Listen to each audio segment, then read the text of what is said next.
Hi everyone, you are watching a very important video because in this video we are going to make a big sentence like how you can make big sentence while speaking English and you can speak English frankly way.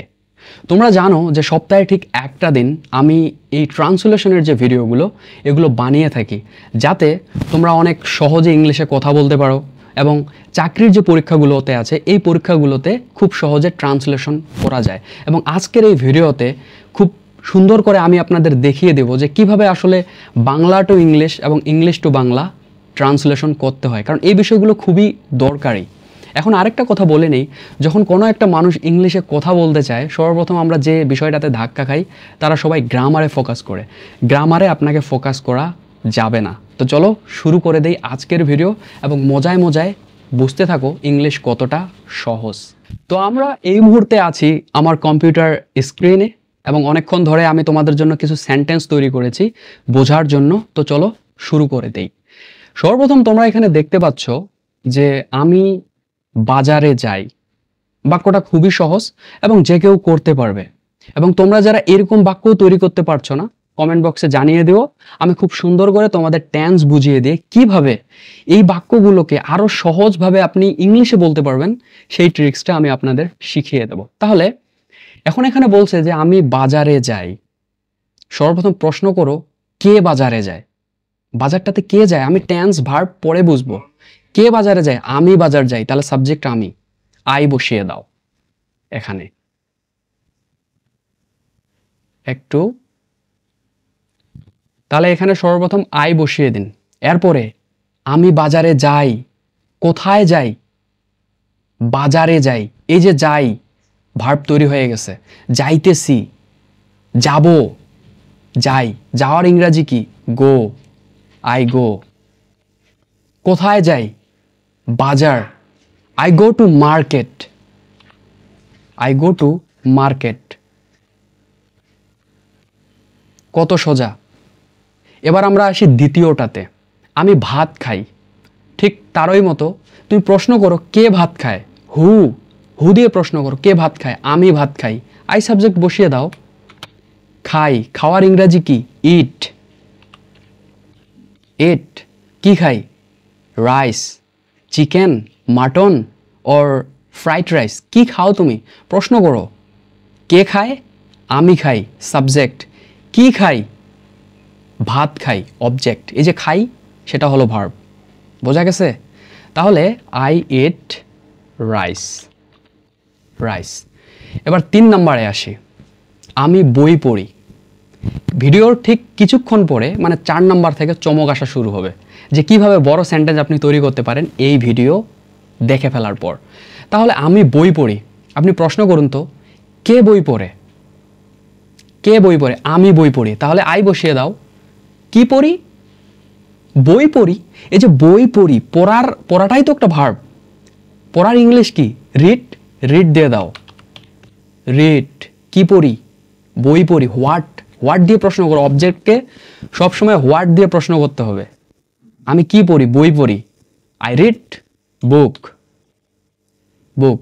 যদি বইগুলো থাকতো তাহলে আমি books use করতাম, singular plural. সেগুলো হয়তোবা অন্য একটা ক্লাসে আমি অন্য আরেকদিন বুঝিয়ে দেব। আজকের এই বিষয়ে বা আজকের এই ক্লাসে বা আজকের এই ভিডিওতে শুধু আমাদের এতটুকু ক্লাস থাকবে যে কিভাবে আমরা ছোট সেন্টেন্সগুলোকে অনেক বড় সেন্টেন্স তৈরি করে ইংলিশে কথা বলতে পারি বা যে কোনো চাকরির পরীক্ষায় এই বাক্যগুলোকে কেমনে ছোট থেকে বড় সাজিয়ে অনেক সুন্দর করে প্যারাগ্রাফ কম্পোজিশন লিখতে পারি। তো চলো এরপরে আমরা 4 নম্বরে চলে আসি।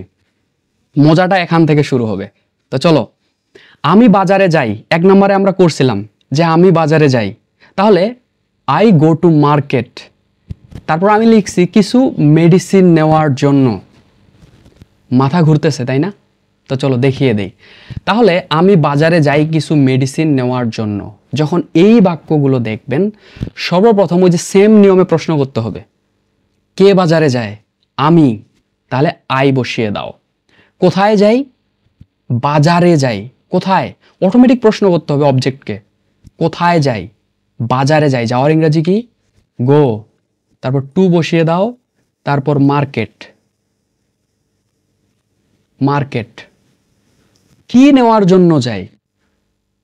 প্রশ্ন করো, কি নেওয়ার জন্য যাই?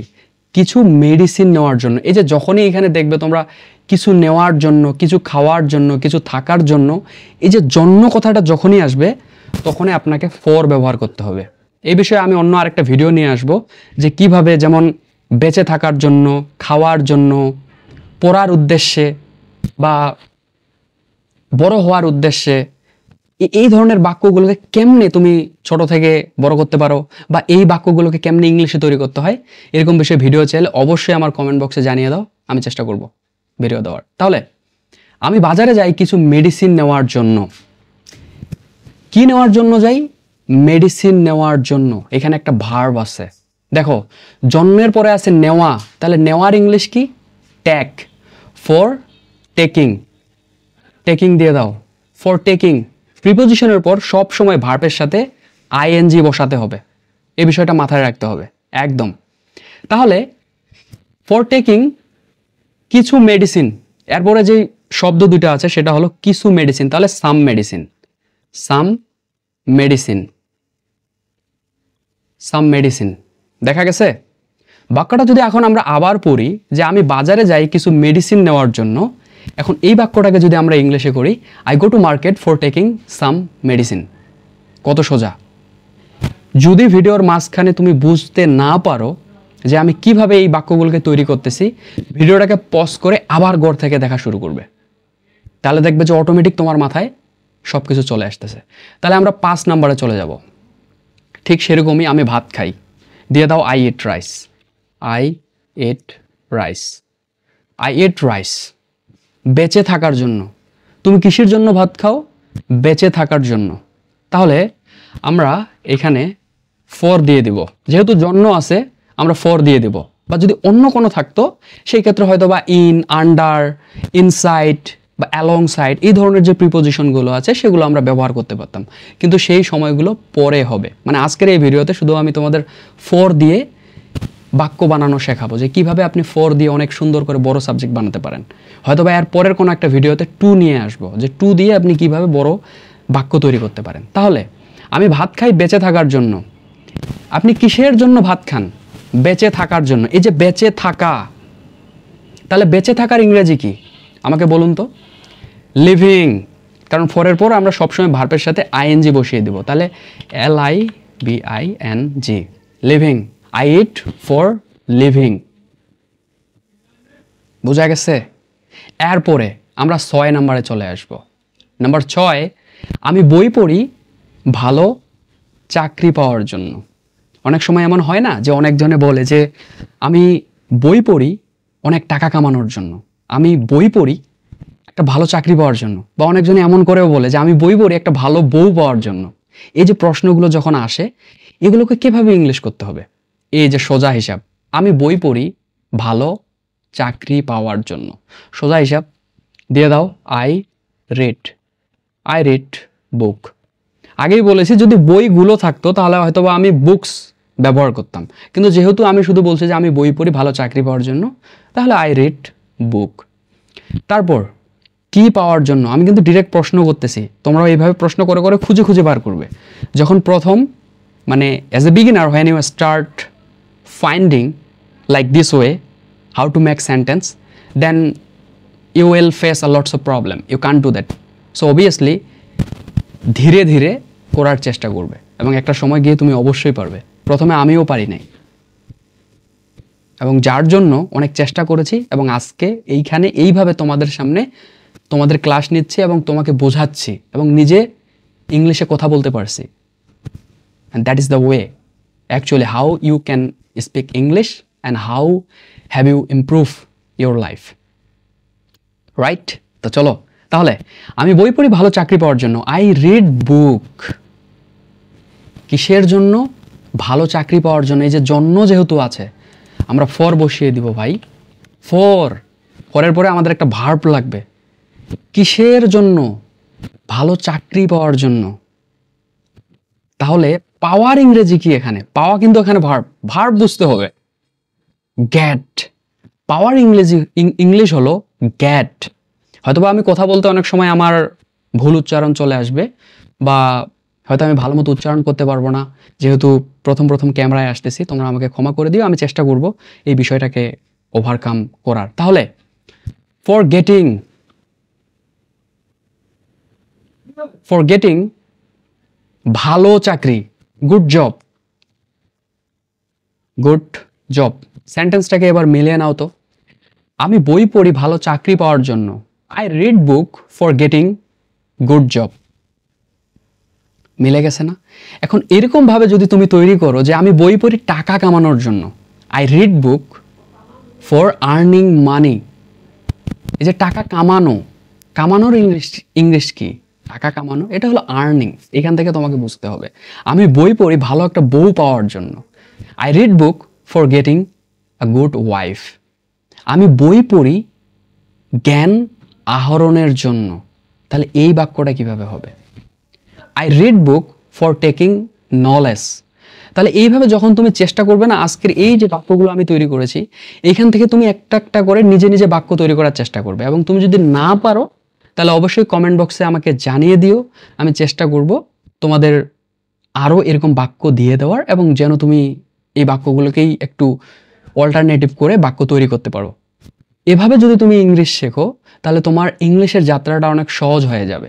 কিন্তু most of the cases in Bangladesh or in India or I think some other countries, they are always focused in grammatical rules. They are focused in grammar structure or boring textbook effect. But these are not important while practicing your English, while you try to speak in English. That is the way how you can speak in English without knowing grammatical parts. I don't say that grammatical is boring, but in English there is an analogy that English grammar isn't useless but not fast. মানে এখানে বলছে যে English গ্রামারটা ব্যর্থ কোনো কিছু নয়, কিন্তু আবার প্রথমও নয়। তোমাকে এটা ভাষার মতো করে শিখতে হবে। এবং আমি আশা করি তোমরা এই ভিডিও থেকে বুঝে গেছো। ভিডিওটা অনেক বড় হয়ে গেছে। তোমাদের যদি কোনো প্রশ্ন থেকে থাকে অবশ্যই আমাকে জানাবে। আমি চেষ্টা করব এই বিষয়গুলো উত্তর করার জন্য। এবং এরকম বিষয়ে আরও কোন বিষয়ে ভিডিও চাও আমাকে কমেন্ট বক্সে জানিয়ে দাও। এবং তোমরা জানো যে আমি নিজেও ইংলিশ স্পিকিংয়ের ভিডিও তৈরি করি, ইংলিশ প্র্যাকটিস করি। Even I make mistake, after that I practice my English. Some audience also say that your accent is not right, your pronunciation is not good. But why I never give up is because is that if I give up today, if I give up tomorrow, then one day I don't know what's the benefit from the critical journey. What might happen with myself? I don't know if I don't take this action, if I give up. Right? So let's start your journey. এবং সপ্তাহের কোনো না কোনো একটা দিন এরকম বিষয়ে video আসবে, এবং বাকি প্রত্যেক সপ্তাহে বা বাকি সবগুলো দিনতেই আমি ইংরেজি প্র্যাকটিস করে থাকি। তোমরা যদি কেউ চাও অবশ্যই আমার সাথে কানেক্ট হতে পারো। সবাইকে ধন্যবাদ এবং দেখা হবে পরবর্তী কোনো এক ভিডিওতে। See you next one, and that's all of from me. Love you everyone. Be bold, be the best version of your self, and take action even it going with wrong side. No worry, just try it. Love it.